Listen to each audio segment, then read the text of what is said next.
Hello friends, આજે આપણે બનાવીશું ભીંડાનું શાક. તો અહીંયા ડ્રાય બનાવીશું, પણ અમારી વાડીમાં ભીંડો વાવેલો છે, તો આપણે એને ભીંડો સૌથી પહેલાં ઉતારી લેશું. તો અહીંયા મેં 100 જેટલા છોડ વાવ્યા છે, તો ભીંડો આપણે ઉતારી અને આપણે શાક તેનું બનાવીશું. તો અહીંયા ખૂબ સરસ એવો કુમળો ભીંડો છે. તો અહીંયા મેં ઓર્ગેનાઇઝ ભીંડો છે, તો તમે દવા વગરનો ભીંડો આવો ઘરે વાવશો તો સરસ એવો બને છે. તમારી ઘરે જગ્યા હોય તો તમારે આ ભીંડો વાવવો. ચોમાસાની ઋતુમાં વધારે જોવા મળે છે. તમે જોઈ શકો છો આપણી શીંગું છે તે એકદમ સરસ એવી કુમળી થઈ ગઈ છે. અહીંયા મેં અમારે વાડી છે તેમાં ભીંડો વાવેલો છે.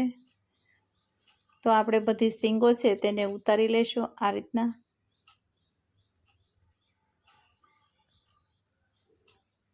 તો તમે જોઈ શકો છો આપણા છોડ છે તે નાના નાના છે. હજી મોટો થશે તેમ વધારે ભીંડો આવશે. તો અહીંયા આપણે લાઈવ ભીંડો બનાવવાના છીએ. ઉતારી અને તરત જ આપણે ભીંડો બનાવીશું. તો આપણો ભીંડો છે તે ઉતારાઈ ગયો છે અને એકસાથે કિલો જેવો ઉતરી ગયો છે. તો હવે આપણે તેને બનાવીશું અને પહેલાં પાણીથી ધોઈ નાખીશું.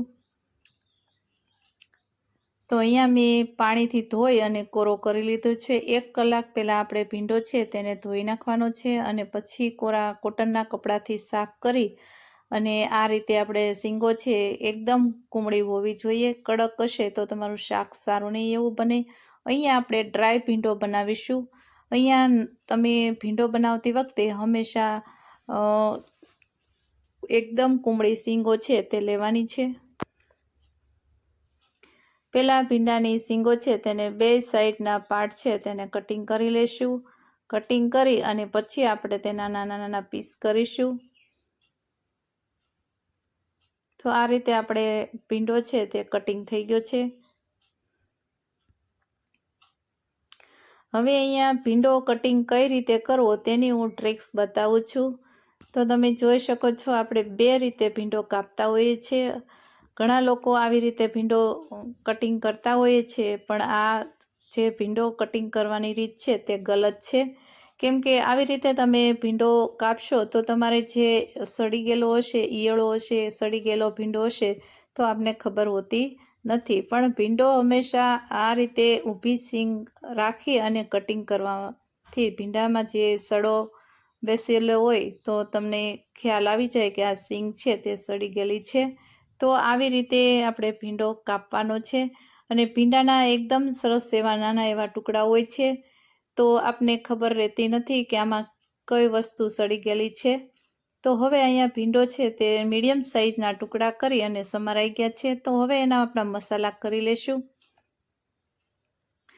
તો અહીંયા 10થી 12 જેટલી લસણની કળી છે તેને આ રીતે ઝીણી ઝીણી ચોપિંગ બોર્ડ ઉપર આપણે કટિંગ કરી લેશું.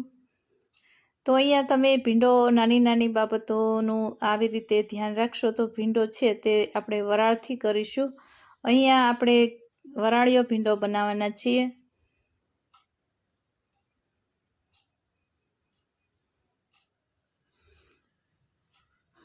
હવે અહીંયા મેં કાંદા લીધા છે, તેને 2 મીડિયમ સાઇઝના લીધા છે. તેને આ રીતે આપણે ટુકડા કરી લેશું નાના નાના.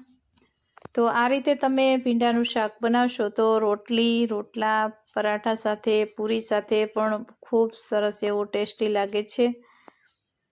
અને અત્યારે ચોમાસાની ઋતુમાં ખૂબ પ્રમાણમાં ભીંડો જોવા મળે છે. તો અહીંયા ભરેલો ભીંડો મેં આગળના વિડીયોમાં બનાવી નાખ્યો છે. તો આપણે આ એકદમ ડ્રાય ભીંડો બનાવીશું.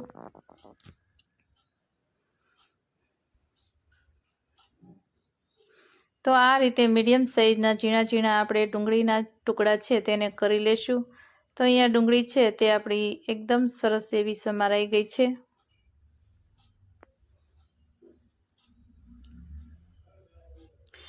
તો અહીંયા આપણે એક પ્લેટમાં કાઢી લેશું.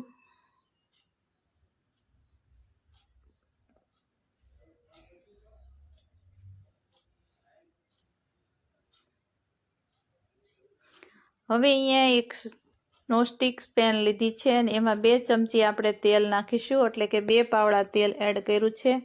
કેમ કે ડ્રાય ભીંડો બનાવવામાં થોડુંક તેલ વધારે પ્રમાણમાં જોતું હોય છે. તો એ આપણું તેલ ગરમ થાય એટલે આપણે જે લસણ છે તે ઝીણું ઝીણું કટિંગ કરેલું છે તેને એડ કરીશું. તેલ આપણું ગરમે થઈ ગયું છે અને એમાં અડધી ચમચી જેટલું મેં આખું જીરું છે તેને એડ કર્યું છે. લસણ બ્રાઉન કલરનું થાય એટલે આપણો વઘાર થઈ ગયો છે અને તેમાં અડધી ચમચી જેટલી આપણે હિંગ પાવડર છે તે એડ કર્યો છે. અને કાંદા છે સમારેલા તેને પણ એડ કરી દીધા છે. અહીંયા ગેસની આંચ આપણે મીડિયમ રાખીશું. ડુંગળીને આપણે સાતરી લેશું.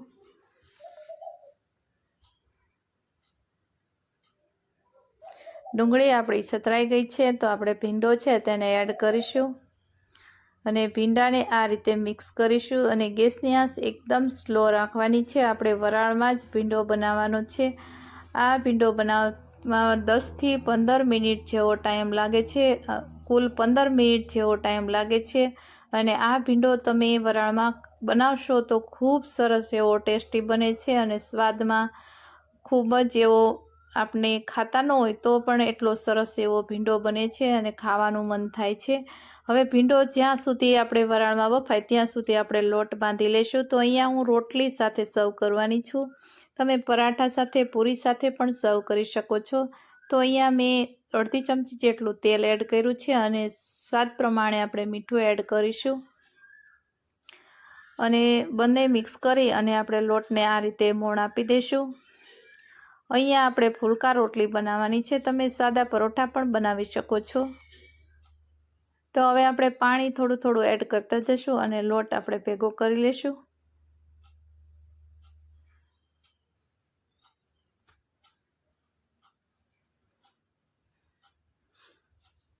અહીંયા આ ભીંડો 3 જણા સર્વ કરી શકે એટલો બનશે.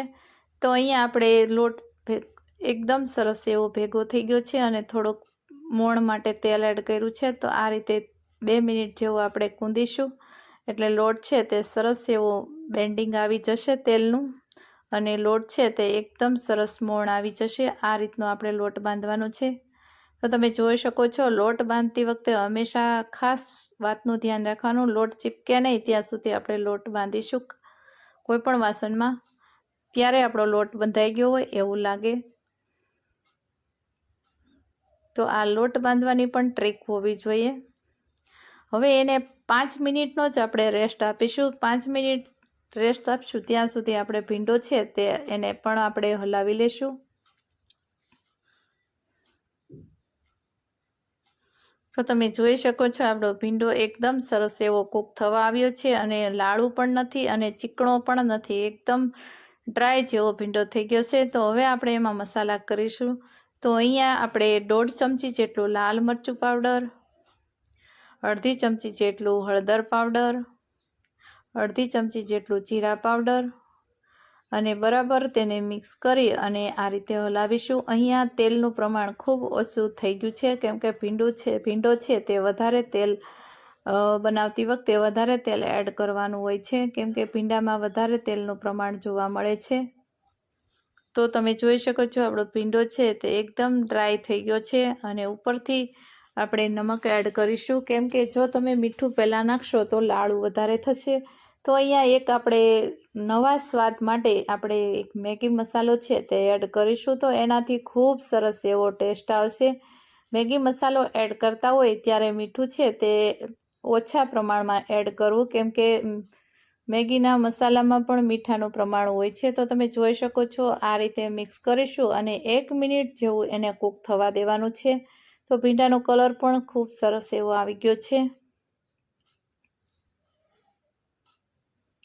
ત્યાં સુધી આપણે લીંબુ છે તેને કટિંગ કરી લેશું. તમે આમાં આમચૂર પાવડર છે પણ એ પણ તમે એડ કરી શકો છો, પણ મેં આમચૂર પાવડરની જગ્યાએ આપણે લીંબુ એડ કરીશું એટલે ટેસ્ટ ખૂબ સરસ એવો આવશે. તમારી પાસે હોય તો તેને એડ કરવું.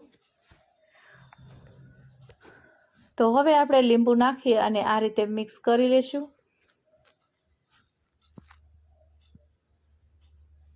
તો તમે જોઈ શકો છો આપણો ભીંડો બની અને રેડી થઈ ગયો છે. તો તેને નીચે ઉતારી લેશું અને ઉપરથી લીલા ધાણા છે તેને ગાર્નિશ કરીશું. હવે આપણું લોટનું મોણ પણ આવી ગયું છે. તો હવે એને આપણે નાના નાના લુવા કરી અને ફુલકા રોટલી બનાવીશું.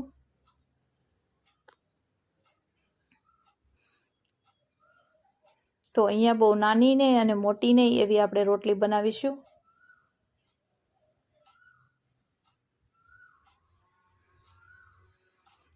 રોટલી બનાવતી વખતે હંમેશા હળવા હાથે આપણે રોટલી વણવાની છે, એટલે તમારા ફૂલકા છે તે બધા ફૂલી અને દડા જેવા થશે.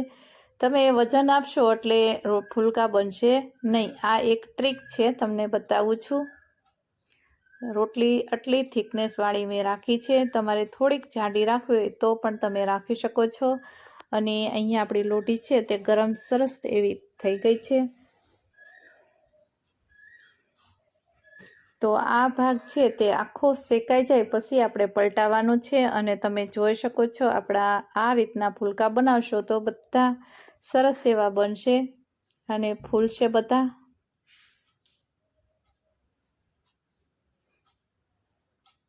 તો અહીંયા આપણી રોટલી બનીને તૈયાર થઈ ગઈ છે. આ રીતે બધા ફૂલકા છે તેને બનાવી લેશું.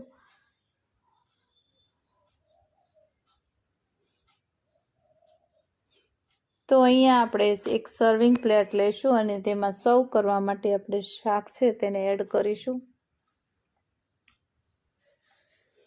તો તમે જોઈ શકો છો આપણું શાક એકદમ ચીકણું પણ નથી અને ડ્રાય છે. અને આવું શાક આપણે ખાવા મળે તો ખૂબ જ મજા પડી જાય છે. અને આ મેગી મસાલો આમાં એડ કર્યો છે.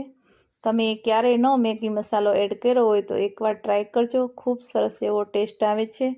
તો અમારી આ રેસીપી સારી લાગી હોય તો વિડીયોને લાઈક કરજો, શેર કરજો અને અમારી ચેનલને સબસ્ક્રાઈબ કરવાનું ભૂલશો નહીં. બાજુમાં આપેલી ઘંટી દબાવશો એટલે નવી નવી રેસીપીના નોટિફિકેશન તમને દરરોજ જોવા મળશે. Thanks for watching.